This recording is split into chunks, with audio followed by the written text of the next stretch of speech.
The trillion-dollar network, how 5G technology could start a communications revolution. But while parts of the planet get more mobile, what happens to those left standing? I'm Shuli Ghosh, and this is Insight.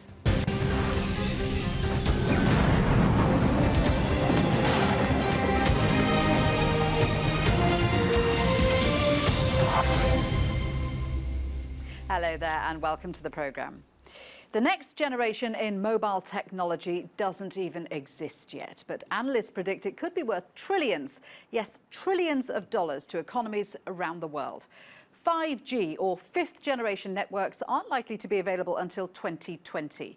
But they're forecast to be far more than just about communication, allowing the development of everything from driverless cars to virtual reality. Insight's Chloe Kulpan reports. Mobile phones have come a long way since they were first available in the 80s. Hello? Back then, making a call on the go was a feat in itself. But devices soon got smaller and better. From analog 1G or first generation connectivity through to digital 2G networks allowing global roaming to 3G with mobile internet browsing, and where we are now, 4G, which was introduced around 2010 and brought improved download speeds. Despite the advances, 2G is still the most widely used technology, with 3.7 billion subscriptions worldwide in 2015. That's followed by 3G with just over 2 billion subscriptions and 4G with less than 1 billion. But with half the world's internet traffic coming from mobiles, there's clearly demand to speed things up. 5G is already being trialled in parts of the US and Europe, and there's much speculation about its uses. This robot is being controlled by a human using 5G connectivity. So we foresee different things for this telepresence application. It could be something like just replacing the human being in a very dangerous situation, like a fireman. You can also make this robot bigger and stronger, giving new capabilities, or very tiny, for example, for telesurgery. Telefonica have been demonstrating cars controlled by 5G, which are at least 70 kilometers away. It's like a closed speed circuit, and it's a real electric vehicle which is controlled by here, and all the seat, the wheels, and the accelerometers and so on are connected through a 5G trial network that is being deployed by Telefonica. Those in the know say the main difference between a 4G and a 5G connection is that 5G will be so fast, data will essentially be fed in real time. So the 5G, it's not just a super fast connection, right? 5G is supposed to promise you a wireless connection that's 10 to 100 times faster than what you're expecting now. Ultimately, it's about latency, it's about the responsiveness of this network, the fact that there's no lag between when you ping the network and when it comes back to you. So we're talking about real-time connection. The best example someone's given to me is a surgeon performing surgery in one country with robotic hands with robotic hands in another country. 5G won't be part of our lives immediately. The industry has to agree standards and test them. Existing networks need to be upgraded. But 5G is on the way, and it could be here as soon as 2020. Chloe Kulpan reporting for Insight. It all sounds absolutely amazing. I'm joined by Mark Giles. He's from GSMA Intelligence, which represents around 800 mobile operators. Mark, welcome to the programme. So look, just tell me a bit more about 5G. It's not just a faster version of 4G, is it? No. So 5G is the latest generation of mobile network technology, and I'll try to break it down in an easy to digest format. Progressive generations over time have been largely about getting faster speeds, faster data speeds, almost replicating what you had on the fixed side with fiber. So 5G takes things one step further. It's an enhanced mobile network in a number of facets. It is faster speeds. It's faster average speeds across the network too. So when you're a consumer, when you have 5G, you'll have a 5G device, it'll have a 5G logo at the top letting you know you're connected to the network. But then in addition to being able to stream content faster, to access, more high definition content, there are other facets to the 5G network which enable new use cases.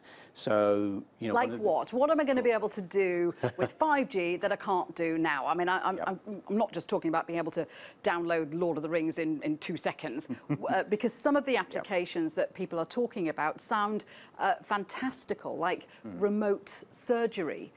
Yes. Well, I think in the nearer term, we're looking at more of an evolution of 5G. So when a new technology comes along, there's various steps it needs to take to ramp up its capabilities. So initially, 5G will come along.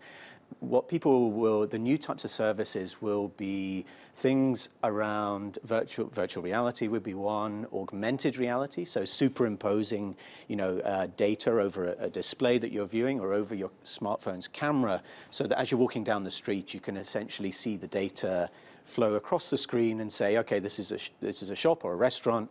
Here's the menu. Here's some special offers they're offering. So a lot more information coming to us. Yeah, and what 5G. Sorry. I was going to say, what about this concept, which sounds fascinating, the Internet of Things? So everything, for example, everything in your house is going to be attached to the internet, things like washing machines, microwaves. I mean, first of all, why would I want those things attached to the internet?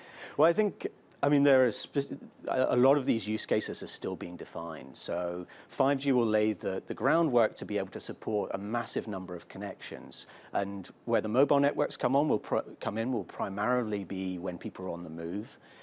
So when you think about IoT in relation to 5G, it's going to be things like vehicle tracking, working with autonomous cars, logistics, things like that. But in terms of the wider IoT, and it's where it goes over a fixed network and a mobile network, the ability of these devices to communicate with the cloud via the mobile network or the fixed network. But to do what, though? What's my fridge going to tell the cloud? Well, a very good question.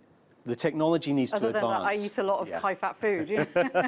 No, true. The technology needs to advance so that it is an integrated experience for the consumers. So, you have connected fridges just now. LG, Samsung make them. They're relatively expensive. Prices will come down over time, but they will tell you things like, this is the number of eggs you have in your fridge. This is the milk number. How many cartons of milk. And then you can imagine a system whereby, Amazon, for example, or Sainsbury's as your retailer, can kind of tap into that information, and you can have an automatic delivery of some of these kind of basic necessities. So it takes a lot of the complexity out of everyday life, allows you to kind of remotely control your life. So I can see how this is going to change the way we live. It's going to have a big impact on societies and communities. It's also going to mean, presumably, a lot of money for the economy. In terms of economic growth, what does 5G mean? Yeah, 5G is really a network of opportunity. So operators are looking at 5G. The consumer opportunity is less well defined than, for example, the enterprise opportunity. So operators are looking at 5G as an opportunity to help transform enterprises, whether it's, like I mentioned before, in terms of logistics tracking and automating a lot of the processes. You mentioned robotic surgery earlier. There's an awful lot of applications that could rely on 5G's capabilities over and above 4G to deliver like new use cases. What about the problems? People are worried about more hacking. We've seen instances where large networks are hacked. If you have more stuff done through the internet, isn't there going to be a security concern? Absolutely. I mean, this is the chief concern, particularly around IoT, and it's a blocker in effect to adoption in a way. And it's something that, the whole ecosystem needs to work on, and it's particularly relevant for regulators and governments. Perhaps, you have a lot of devices manufactured relatively cheaply, available on Amazon, eBay, or whatever, but they, once they're shipped to the consumer, where's the ongoing support in terms of, software updates to make sure they're still secure, and that kind of, quick patches in case of a security fix is needed. Are tech companies and mobile phone operators going to be able to keep up with all those challenges? In theory, yes. There's always going to be breaches. There's always going to be issues like this, and I think it's there's certain things that mobile operators are looking at, and security companies are continuing to innovate and develop their skill sets. But in terms of mobile operators, looking at maybe we're actively pushing at the GSMA an authentication platform called Mobile Connect, which essentially is a single sign-on for mobile users. It authenticates them via the mobile network, and therefore there's a certain level of security around that this is them accessing the service, as opposed to a nefarious other third party. So there's things that are actively going on just now to help improve the situation, but it will rumble on. I imagine that it's going to improve in leaps and bounds as time goes on. When it comes to sort of 5G applications, basically, when am I going to need to buy a new phone? So it depends on the country you live in, but we're seeing a lot of ambition from operators and governments talking about 5G, wanting an early launch. First 5G networks will hit 2019, late 2019. That's probably looking at really, Korea in particular wants to be the first market to launch 5G. A whole swathes of other markets 2020. So, the standard for 5G is being defined just now. That'll have been completed in 2018. Have they not defined a standard yet? Are they still It's still ongoing. About that? Okay. Well, it's an ongoing process. There's actually been acceleration of that standard process, so operators can in effect launch earlier, and that's why we've brought it back, our forecast from 2020 actually to 2019. But for most developed markets, we're looking at 2020. And you've talked about the benefits that we're going to have as a society. Is it going to be cost effective? Is it going to be quite expensive for us, the consumer? Yeah. I don't think so. Progressive technologies have shown that the amount people pay does not tend to increase. Consumer average revenue per user, it's a metric that the industry tracks quite closely, it is quite static. And I think 5G will not change that unless there's key use cases where operators can build a business model around them and really deliver value to end consumers. So I think rollout, will progress at a rate which makes sense for operators and providing, and in order to provide these new services for consumers, but we're not going to see massive rollout of 5G in the first year or so. It's going to take time, particularly across, sorry to get technical, some of the spectrum bands that are required for really high-speed data. They're talking millimeter wave bands, but that's... Interesting stuff. Mark, do stay with us for the moment. Thank you very much indeed for that. So you're watching Insight, and coming up we're going to be talking about why a bad mobile connection is also bad for the economy. Stay with us.